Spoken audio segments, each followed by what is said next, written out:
Tonyo, egbe amuhenya de vanami. Nyanya pobere. Enu kopa yo la ngero. Obe enu keso na sobe voile sobe podome. Fonya simbiari.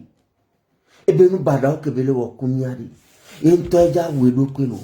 Yen to eja gbanbi regime. Yen to ye le di voina do kwe. Doa no nya nu bada oto. Ona sim papa troji no gbea. Ma on to glebo la kuchi nu bada wane. E do kebele kube aso di togo towa. Ento kude baka metio. E no azeto wa sabinu wa. Nyonu la bada nini. No kwe mi kume la no kpo vodi nini. Ape no sabine.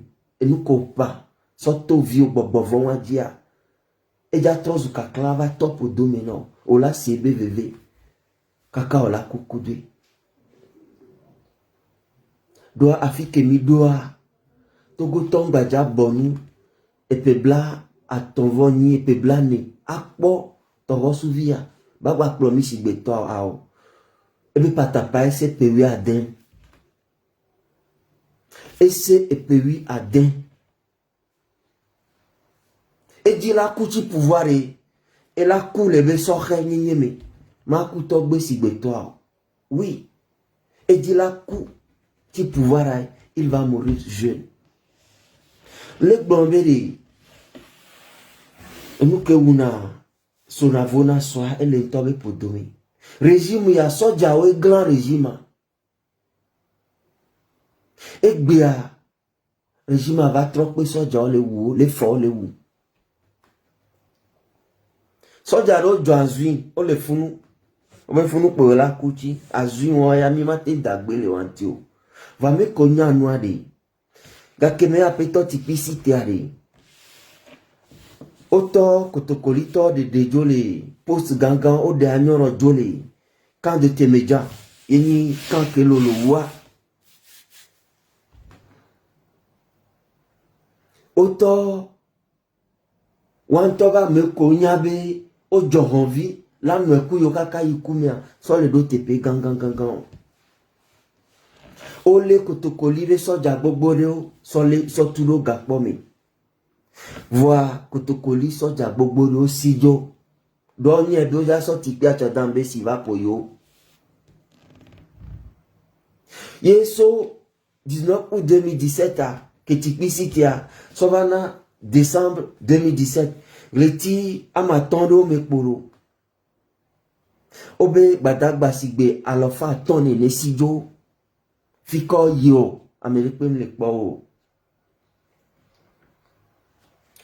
ye veti que me mile avec que bantoa que le ni jora bea du donu nola que bona badagba obo ministre des armées kudo état-major général o de agbanereto que ye badagba alofaton blane vo ene ogba sijoke fiko joyo ke yo majulba o sebe téléphone pa me ko le téléphone amene e nu ko ngona o va elewe ame subo ko nyane ne kwa o sweme o sijo fiko leo niso ko gba didi kadanga yo va e blade ba kwe lo tuku donde pepe le ra home le ameke wetaru intia oto lelea amesubo sijo fiko le ma mleji mi anya we tro ya bere mutogo soja re pepe jo azio soja subo vabe yo abli togo ataku dumevi otai ko pebe didudu ya lese mutaku dumevi wa over chebe yo ado yenugodo ni ya blagoji ni ya ba de muta sese didudu ya sojo Fonya singbe ntonye. Amen. Nígbà gbọ̀nyà de elo si lezo amenene. Ame kente bunata me yinko wa elabe o. Togo vio johan vie ne kaka bonu dare. O mano onde popo la bonu po. Fonya singbe a chambe bagba yi. E to ame ta sese di kaka pe bla ne kumia ao. Togo to nyana no. Oni ame fafao. Que yemina rididu ya asinu popo pe bla ton son dialogue o le flumia tobe yo le flumia mi se gome be ehume yo zo sova azikbiadi mi na wasi ni popo bone jole nti fafa me ne edwa me va favor comme be fi po de vi o ani gbanto po fido wa be nuke mi pa mi la ne ehumi kore so ko pouvoir la ehume mi la zo jolo to go vio mi le senya wa gome ya ne pepe ke la ho mi na mi nyocha mi nyabere yo la te so bri mi adokweta abri to gwata be nya po de dia ne no alo jinami neno alo jinami no be choboya amesia me bato he to gwa le jatro ndekpe mu le dua me nya si ho nu chan kebe nya le bene o mi ni bagbe o mi la gbande pepe la ton tunde pepe ba mi aba ho ko me mi le chan gota mu le adado mu le amedo le sikwa esiale yi kongbe doni amola va no zoeme ne jija e kwa me dokusi de lo me doa de la tro canaliser vilo pata le togo la tro de gonta atro donsi ya mesia me ba home atro do courant ya mesia me ba home ende pepe glami la tro jero mi bavon ame kobe yom le jinya wa mi pota gba mi ajo ebene mi pota gba mi ajo igana funofa misia ni ame kwe dila tudua no ni khotulanto dila tuko yo pobo akhwede lia akhwea fondation munyo ni yo ba ni asin popo vi elava mu jamodia nko no osona dynamite la wa akhwea allo bulldozer la gbe arande pepejo atrobo fondation la tu nene togwa le wa togwa nde pemdo talemo konji yo mi posi vanus olympia o la gbe la tu atakpa me kara avec konji Université de Lomé, Karato a un bout une tochon, Ticha avec pas mon sortant université. Milatron tourné pépé, et mon le doamo. Passage à niveau de Kakele, à Gouer Kudo, les cornes Fatigoua, Obé échangeur, mais bon, les échangeurs n'en a les duos, mais voilà. Que moi, Toguare, et les jatro, il faut y asimbia. Mudawa ou peut lui donner azipiadio et puis lui a donné un temps et fini togo tomne de pelemi dide pone sumia si we troya ninya bere nde pepe ase do peline régime ya edo ebc do pelo togo tomu johan violo nya medo ya de ni somia do ko savoy be nya de nku mefion va mi musu bokri de kao ameke wele nu gome dora de régime antibe ava de Togo viwa o subo kaka muni million benyao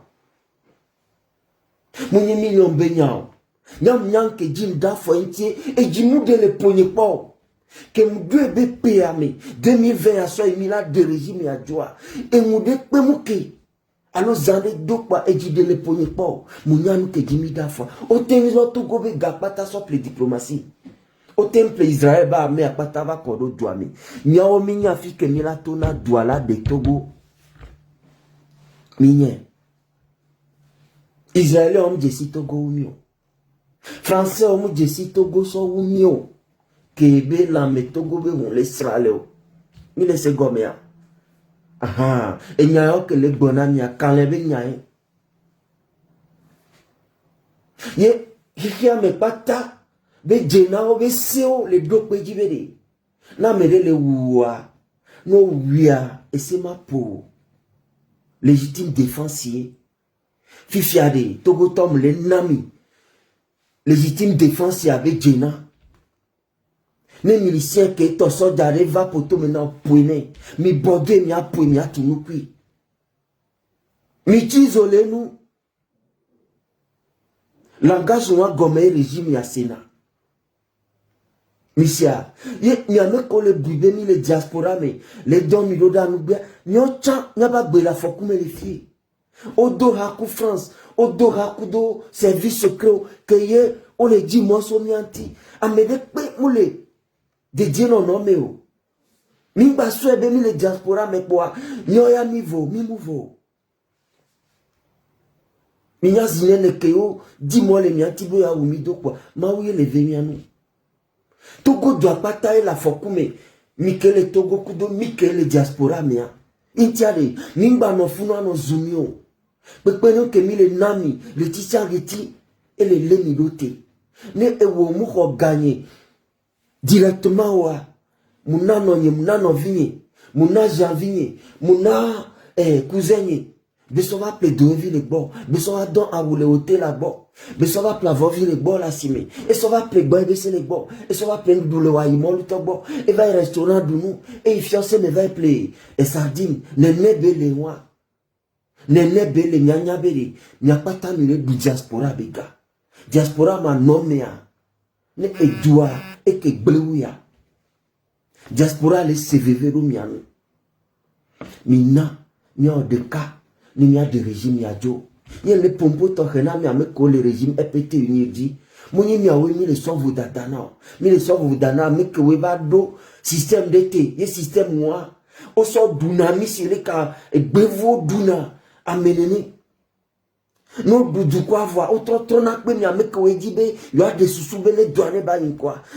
système am dibe douane ko dibe yo ame de ko no funu e ga patane no alomena yo mtete patane no la mena yo ame potua ne obe on di do fo gomena on di do ne obe on di do mi to me na on di do ne obe on em la nyola me on e jeko la jeko aha ne droit o la so 2009 mi ho ya mola no tipo ano wa no no do enu ata o dia me nyenye le miame enu atire nyame que we les soutenir pété unir à des ni moulé ni keo ni le dit pour bien assez gomme mi le wo 20 coups de mi va mi le 20 coups mi antom ya doko mi pale ke barke e no mbe barke bon ke mu ya nya becha e ja kuye wa na chaba kokuto zoom e kofi para me wo ke we tijani au grand régime ya le ko avec kuno do amopo jijwe togo to po jijwe wan to le régime me chom so de pele me na wo mi kwea va mourir de quoi mi po émotion a chucha goblibe ku mi po émotion jobo bukari mi po émotion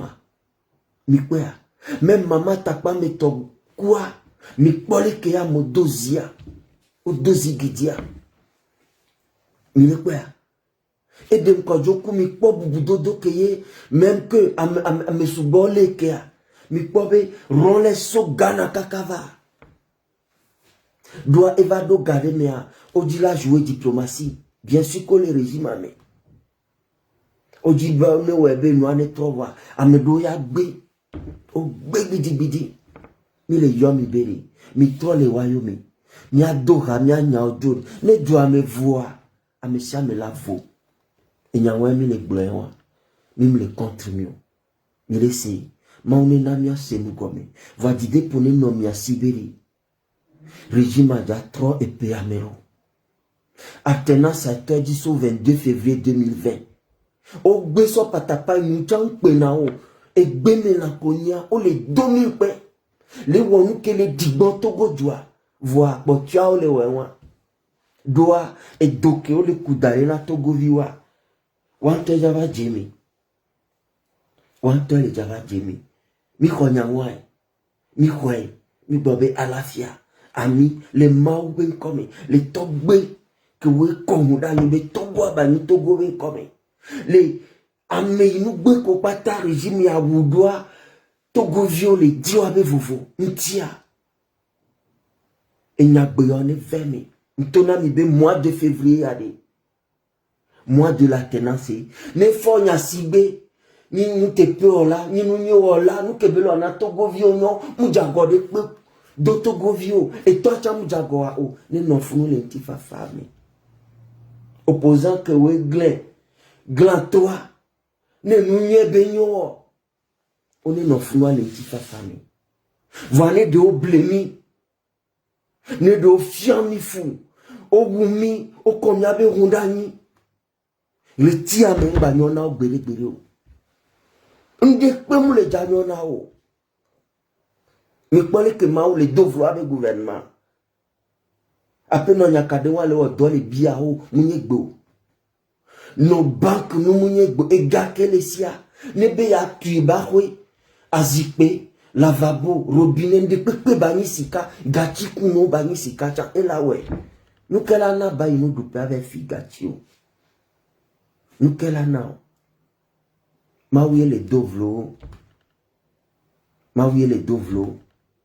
Nous kelana doucé la Israël. Nous kelana le dit on le dit ben il y a un grand régime. Mais il y a quoi Israël les relations mais kudo Israël des relations à Sylvanus Olympio y signé accord kudo 1961. Gawame y a signé décret de création de la Banque nationale togolaise janvier 1961. Et Amédée a signé relation de na doabe nyono mi va so le on gbegberia mi la di la so propagande mais yo va défiant be de Togoa crainzier le niebe que sinon nous tout ban toi mi y avait sika les phosphates les diamond les voix crainzier que la voix dia et que sinon nous ban toi voix nous pas ta le cuit les bébés mais so galé on nous vlo les qui que bodo pas ta mais a donner ou du comme vieux mais bobo vont moi mais pour que mao les dégoder les wanti les doute pour d'idée poner soumiasi mais les evona au voyer afiko l'homme les dents nous pas ben coumer oublier nous pas ben coumer nous tikonao et nous tikonao vodukui bobo mu le wasio o pas ben nous gbegbe ko o sou bon yuma batin trop OK on est zone no et donc on to kudari na mi o le jaje me poto et quand pour moi qu'on a dit zali kwali et doivent et nous collaborer derrière et comme il a sorti bien bien so comme il a ban les nebelewa o anigban que o kola mosia on ja so yomori akwe ko tuwa on ja so jori nkebe jimile tio e ga ko lo so kodwa et que le douta pour mi matin pori et que le doit meya oh miracle mia wetroya de ma didio di depone soumiasi ma ou le wevo ho et le wevo ameke wele dafa tamenami be yo le parti ame on les attaqué monseigneur Podro on les attaqué diaspora on les attaqué dina président Goyome ame on dovlo yo le wo régime ante noté donc comme un ami wawe lava noté et nous comme les tonamiade déclaration de guerre ko gbonai formia singbe nous ke benyade et les déjà défiant mi quand que me déjà trop de bénéfices annonci ballon bakaiwa afikeye et dans matin toi elle a dit la té vraiment pas bawara won mi avait vidéo lelo na sika mi va mi le japo nami rabba me ke beni nami mi awa me no be wa me no view mi pona ndule mi ave vi fe no egbea mi va so do abeka so le sinami adoko so do onami adoko so do no amesio if mi va le taro den kuviji na mi rabba me ni kwatia mi la po de kareka Mila kwe, pa ya doa bukwesi. Ndwebe nyema no zwamo. Nukpo nkuo mea. Ola nyebe azu. Taboma no amesito. Patapato. Ke dila wewe amesiame. Dume vio be jenabe azokwa. Be undo droit. Nyabe ile wonde, ile pande darina miku jijime vio. Ola lwe kekeke. Onto. Ola lwe kingwela jo. Ye wachan la valo potia. Tonyo, wetranenyo, mia son fifi rafia toube e lavo. Aso do jide ponami. Mingbavon. Soja, le kogo akbe le kaiwa sil e pe ameton. Koufame. Soja lo fave o sue. Nous les deux batailles maintenant régime puis fiao le yi akpe de calculer aussi yo ba mi ave susuma noa e jingba de le ponamio la e jingba de le ponamio togo tode o subo le ododo na togo ya be de popo ame subo ngba le pompo doa mpopopoa a je pobele reva un seton souhaite au fier et pété une toko se déguiser en PNP Kudo ameko ni fanatique na parti o cha so etofie mi gbaja do yan won ti o do enuke jimi da fo ekpe wo adirulu won wowo e dide pone sumi asi wo troya do togobe de popo c'est acté, c'est non négociable, c'est irréversible. Mbedome yimbalo, mbedome yimbalo, nkogbe pomira yi. Fonya singbea et puis lui a den, bobedo le pouvoir ya. Mouja terminé et puis lui a den go. Enye le gbenami, enya ya one veme le mao, le togbo, kudonya ba me nugbo pata, ben kome. Amen.